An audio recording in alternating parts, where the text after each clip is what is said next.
Absolutely. They are age-related, and we can talk about that a little bit later. But primarily, what ends up happening is that initially we have a lot of facial expression when we're younger, and we create what we call dynamic wrinkles. When we smile and get crow's feet around the eyes, or we frown and create glabellar folds between our eyebrows. Over a period of time, those dynamic wrinkles that come and go as we move and animate our face become static and fixed and deeply formed. Other changes that then start to happen is that we have stretching of our skin because of loss of elasticity and elastin. When that happens in areas like the forehead, we start to see our brows start to drop. And there's less supportive connections with the underlying ligamentous structures through that area to support the brow. The brow starts to drop, and we tend to look a little bit more deep sunken in the eyes, and sometimes even look a little angrier. We then try to reactively lift up our eyebrows to try to make our eyes look open, and sometimes just to sort of help us see a little bit, because there can be what we call lateral hooding or heaviness to the outside edges of the brows, which are translated to the upper eyelids. Through this process of trying to activate our forehead to keep our brows up, we start to create these fixed, firm, dynamic, and formed wrinkles in our forehead. This is also happening in conjunction with loss of ligamentous support through the body. An area where we tend to see that most readily is the fascial layers, which tend to occur around the eye and result in bulging of the eyelid. Initially, when we're young, those fascial layers are taut. They function like a dam and keep the fat pads that cushion the eyeball itself in the eye socket. As the fascial layers tend to stretch out, the fat pads in and around our eyes tend to bulge against that sort of swelling or non-supportive structure, and we tend to see bulges, especially in the lower eyelids.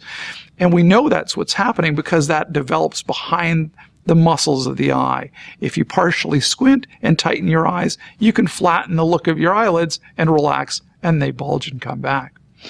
Other things that tend to happen with time is that we end up with a general fat atrophy or loss of fat through the face, a loss of volume, which is one of the principles of facial aging, or one of the key factors of facial aging. We'll see hollowing of the temples. We'll see hollowing of the mid-cheeks.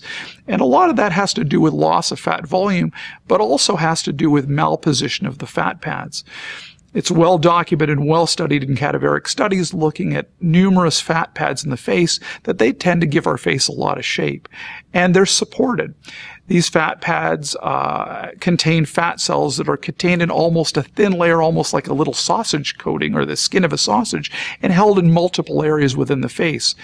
The high cheek fat pad that sits over our cheekbones as we start to age loses its support and starts to sink into the midface, tending to give heaviness to the inside folds of the face and making the cheek folds and the smile lines look heavy.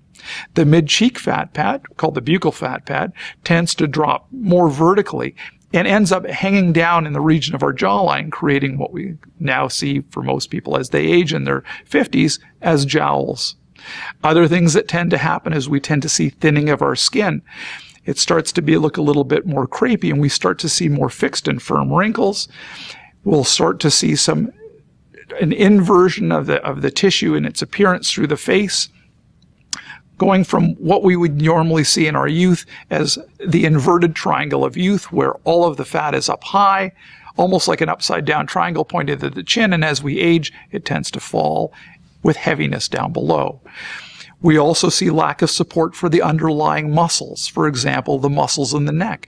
As the support structures for those muscles start to lax and the muscles start to stretch and appear stretched, the neck bands, usually in the front or central portion of the neck, can become much more obvious.